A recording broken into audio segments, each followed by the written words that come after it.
Hey students, my name is Survi Tiwari. Welcome to Step Up Academy. So आज का ये जो video है ये क्लास 9 के स्टूडेंट्स के लिए है। इस वीडियो में मैं आपको बताने वाली हूँ आपका जो साइंस चैप्टर है उसमें मोशन चैप्टर का टॉपिक 1। तो मोशन ये जो चैप्टर है इसकी जैसे ही आप स्टार्टिंग करोगे ना तो सबसे पहले आपको आपकी बुक में दिया होगा स्पीड क्या है, लेकिन उसके पहले भी बहुत सारी चीज़ें हैं जिनको समझना ज़रूरी है, जो कि है डिस्टेंस एंड डिस्प्लेसमेंट।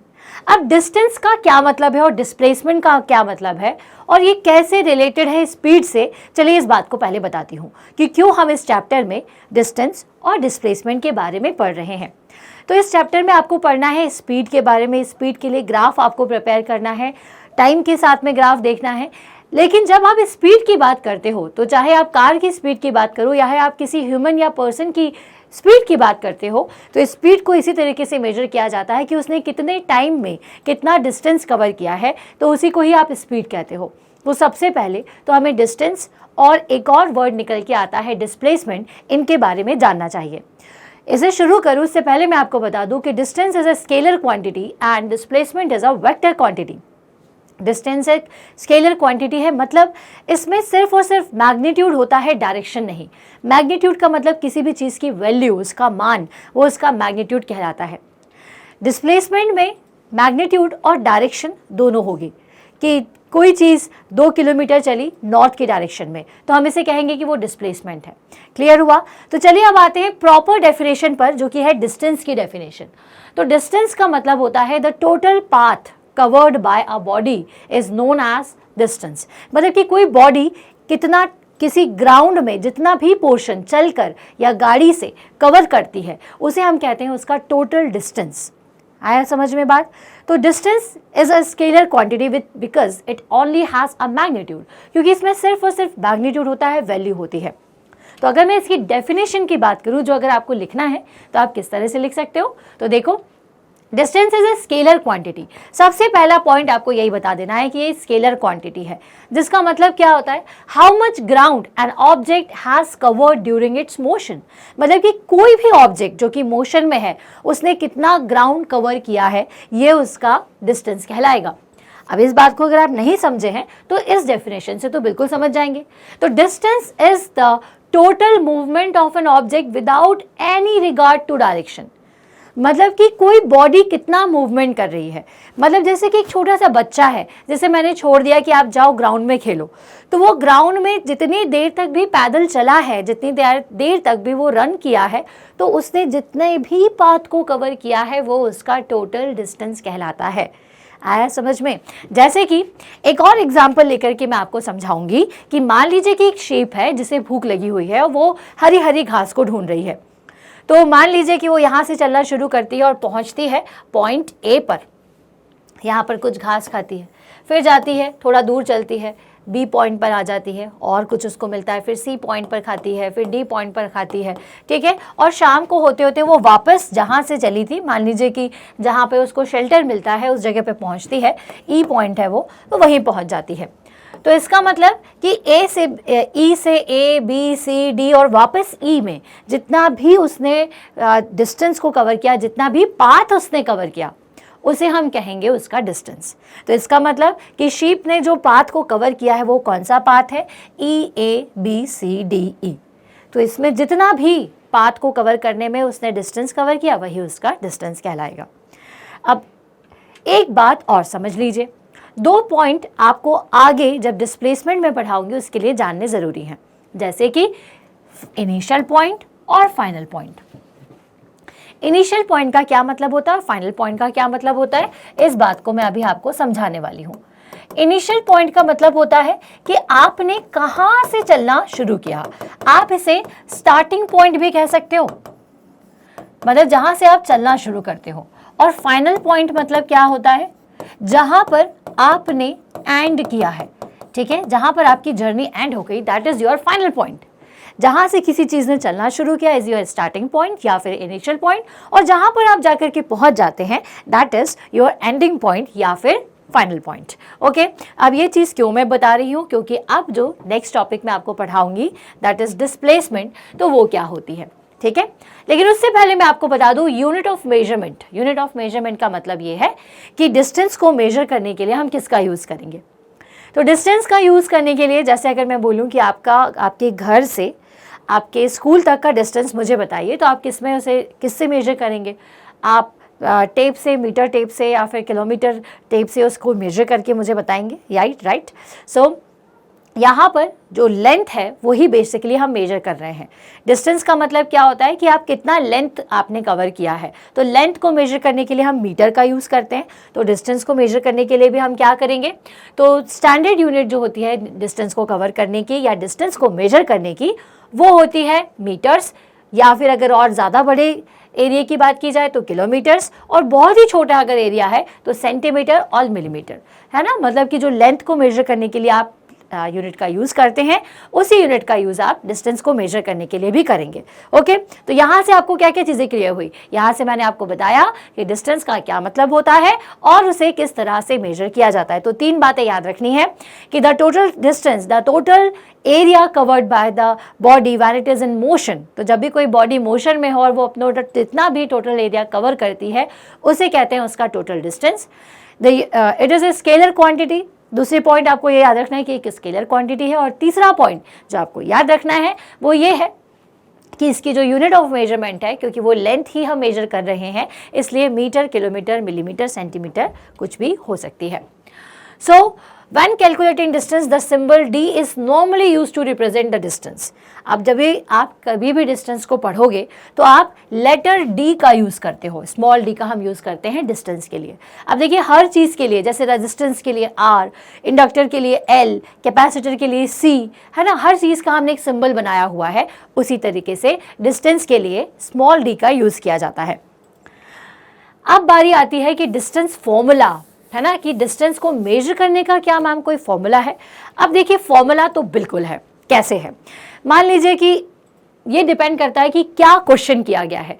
जैसे एक पॉइंट से ए से कोई चीज़ चलना शुरू करती है, बी पर पहुंचती है, ठीक है, और सी पर चली जाती है, तो इस केस में टोटल डिस्टेंस क्या होगा? तो ए से बी पर गया हुआ पहला डिस्टेंस हो जाएगा आपका D1, ये हो जाएगा D2। तो अगर मैं आपसे बोलूँ कि टोटल डिस्टेंस मेजर करके बताओ तो आप क्या बताएंगे? D1 प्लस D2, है ना। जब कोई चीज़ नॉर्मल एक जगह से दूसरी जगह जा रही है, इस तरह से अगर कोई क्वेश्चन पूछा हुआ है आपसे, तो आप किस तरह से सॉल्व करेंगे? जितने भी डिस्टेंसेस हैं उन्हें आप ऐड कर दीजिए, आपको टोटल डिस्टेंस पता चल जाएगा।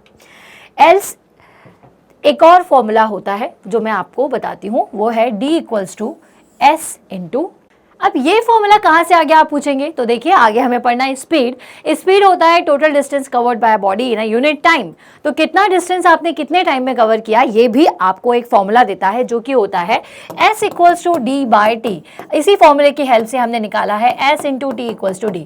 तो मतलब इन टोटल अगर मैं डिस्टेंस को निकालने के, इन डिस्टेंस के को फाइंड आउट करने के फॉर्मूलेस की बात करूँ तो वो 2 होते हैं। एक हो जाएगा D = D1 + D2 + D3 and second one is D = S × T। तो ये दोनों ही फॉर्मूलेज बच्चों आप याद रखिए।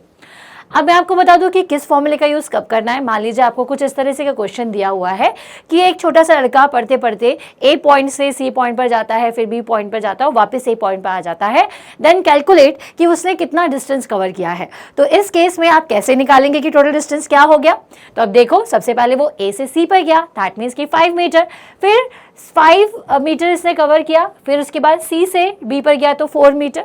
तो ये हो जाएगा आपका D1, ये हो जाएगा D2 and this one is D3। तो टोटल डिस्टेंस कैसे निकालेंगे आप? तो आप डिस्टेंस को निकालने के लिए सबको ऐड कर दीजिए, 5 + 4 + 3, ठीक है, तो आपका आंसर आ जाएगा 12 मीटर्स। समझ में आई बात? चलिए, तो अब यहाँ से ये तो हम समझ गए। अब एक क्वेश्चन देख लेते हैं। If a car travels 100 meters north and then turns right and travel another 300 meter east, then what will be the total distance that the car travel? अब देखो यहाँ पर क्या हो गया है कि आपको टोटल डिस्टेंस तो पूछा है, लेकिन साथ ही साथ में डायरेक्शंस दे दी हुई है। डायरेक्शंस क्या क्या होती है तो उसको समझाने के लिए मैंने एक यहाँ पे डायग्राम लगाया हुआ है। डायरेक्शंस आपको पता है, north, south, east, west. North और वेस्ट के बीच में नॉर्थ वेस्ट होता है, नॉर्थ और ईस्ट के बीच में नॉर्थ ईस्ट होता है, ईस्ट और साउथ के बीच में साउथ ईस्ट, और वेस्ट और साउथ के बीच में साउथ वेस्ट होता है। अब यहाँ पर एक कार ट्रैवल कर रही थी 100 मीटर नॉर्थ। कहाँ जा रही थी? 100 मीटर नॉर्थ की तरफ जा रही थी, है ना। यहाँ चली गई, मान लीजिए 100 मीटर्स था।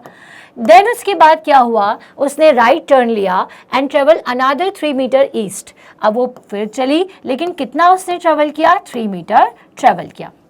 अब आपको बताना है कि what will be the total distance car that the car travel. अब आपको टोटल डिस्टेंस बताना है कि कितना कार ने ट्रेवल किया है।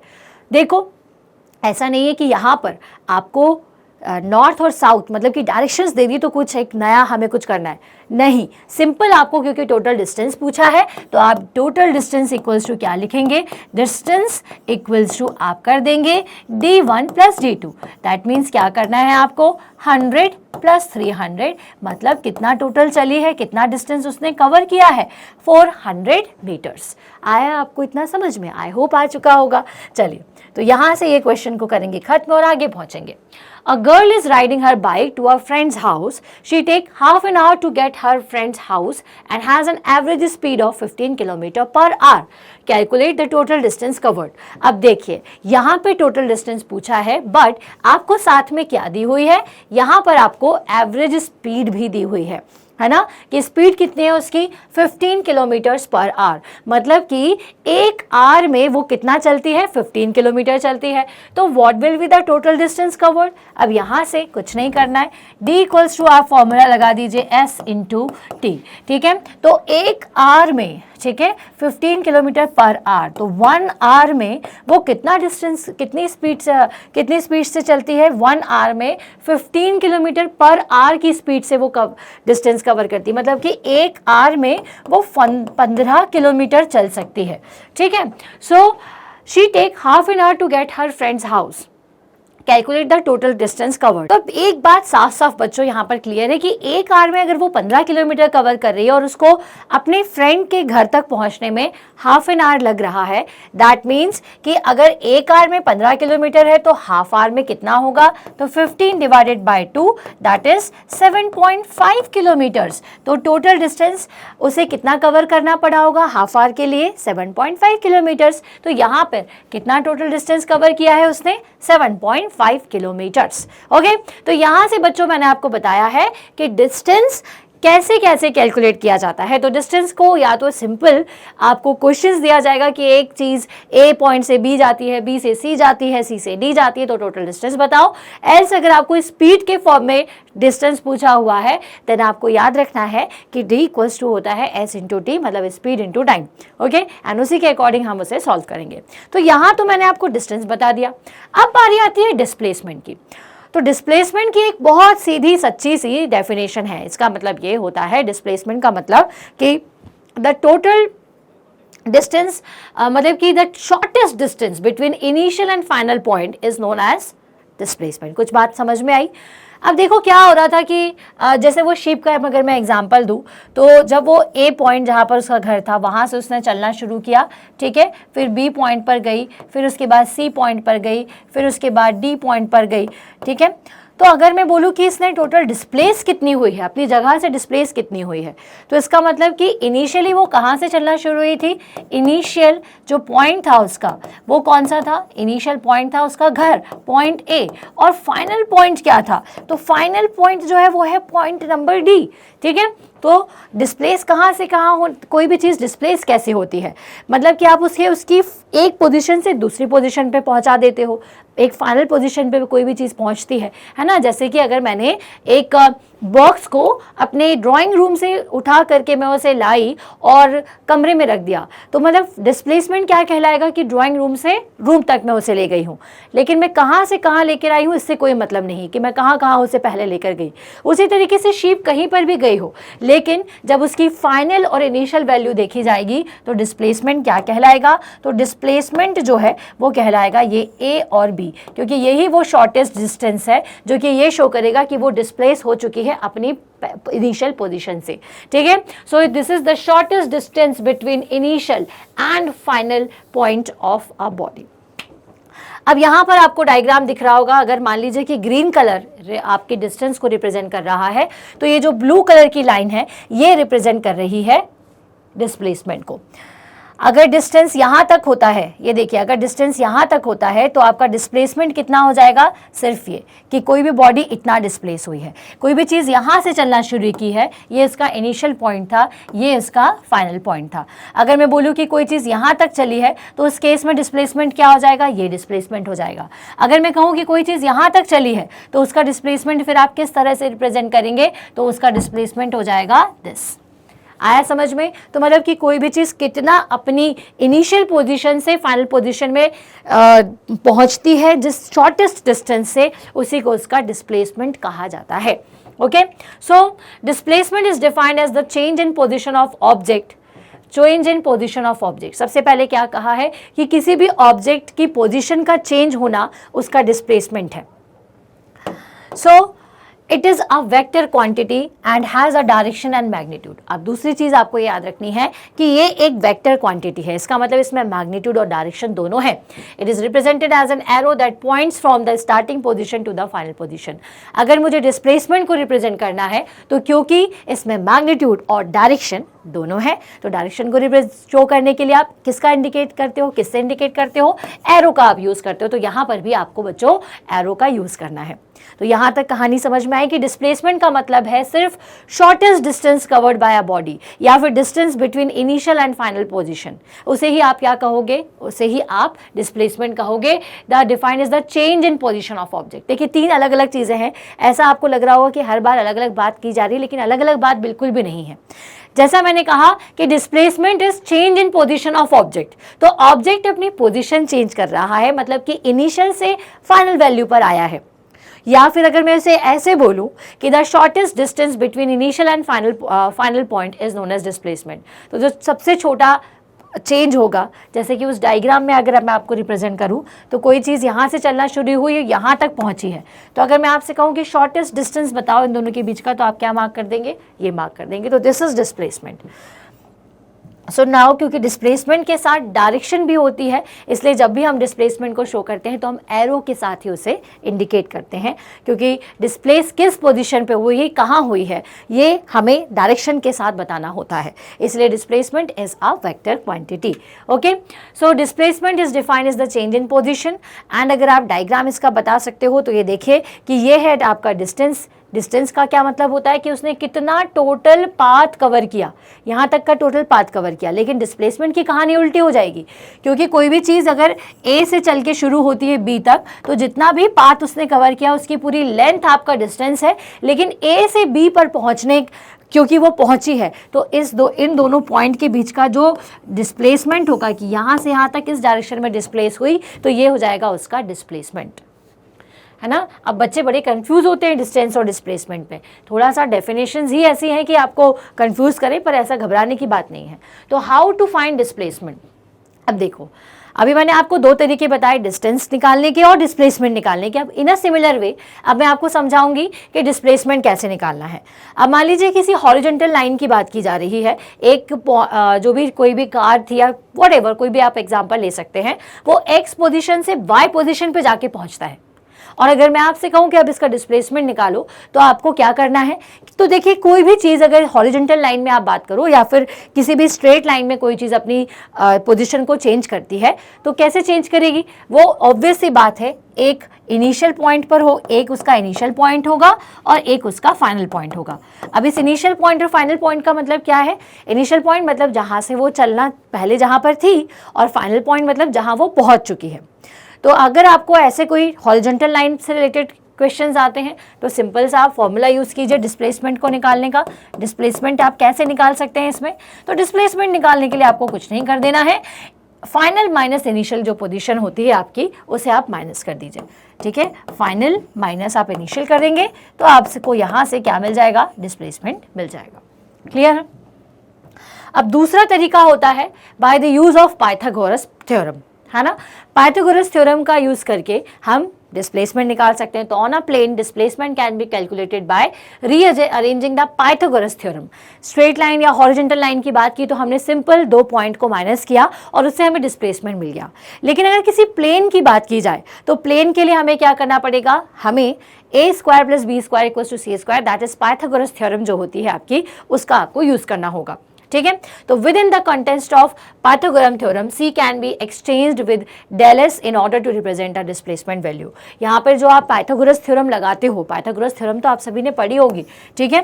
तो यहाँ पे अगर आप जो सी का यूज करते हो उस सी को आप किससे रिप्रेजेंट कर सकते हो, डेल एस, जो कि आपके डिस्प्लेसमेंट को रिप्रेजेंट करेगा। अब देखिए यहाँ पे अगर मैं बात करूं डिस्प्लेसमेंट की, तो अगर ये प्लेन में एक डिस्प्लेसमेंट मुझे रिप्रेजेंट करना है, तो मान लीजिए कि कोई चीज़ ए से चलना शुरू करती है, ठीक है, बी पर जाती है, बी से फाइनली वो इस सी की पोजीशन पर चली जाती है। मान लीजिए कि इसका नाम है ए, यहाँ पर इसका नाम बी, और ये है आपका डेल एस, जिसको हम सी भी कह सकते हैं, या डेल एस रिप्रेजेंट करेगा आपका किसको, डिस्प्लेसमेंट को। तो अगर इसकी मुझे वैल्यू आइडेंटिफाई करनी है तो मैं कैसे निकालूंगी, by using Pythagoras theorem. Pythagoras theorem क्या होती है, A square plus B square equals to C square, या फिर मैं ये कह सकती हूँ A square plus B square plus del S square, या फिर हम ये भी कह सकते हैं del of S that is displacement equals to under root of A square plus B square. और इस तरह से मैं प्लेन के केस में डिस्प्लेसमेंट को फाइंड आउट कर पाऊंगी। ओके, तो बच्चों यहाँ से तो मैंने आपको डिस्टेंस क्या है और डिस्प्लेसमेंट क्या है ये समझा दिया है। नेक्स्ट वीडियो में फटाफट से आ जाना, जिसमें मैं आपको बताऊंगी डिस्टेंस और डिस्प्लेसमेंट के कुछ क्वेश्चंस, जिनको हम करेंगे और ज्यादा हमारे कॉन्सेप्ट को क्लियर करेंगे। ऐसे ही सारे वीडियोस को देखने के लिए क्या करना है, स्टेप अप एकेडमी को सब्सक्राइब कर दीजिए, मुझसे पढ़िए फिजिक्स 9th क्लास में और 10th क्लास में, और ऐसे ही सारे वीडियो सारे सब्जेक्ट के आपको यहाँ पर अवेलेबल है। तो चलो हम मिलते हैं हमारे नेक्स्ट वीडियो में, तब तक के लिए थैंक्स फॉर वॉचिंग।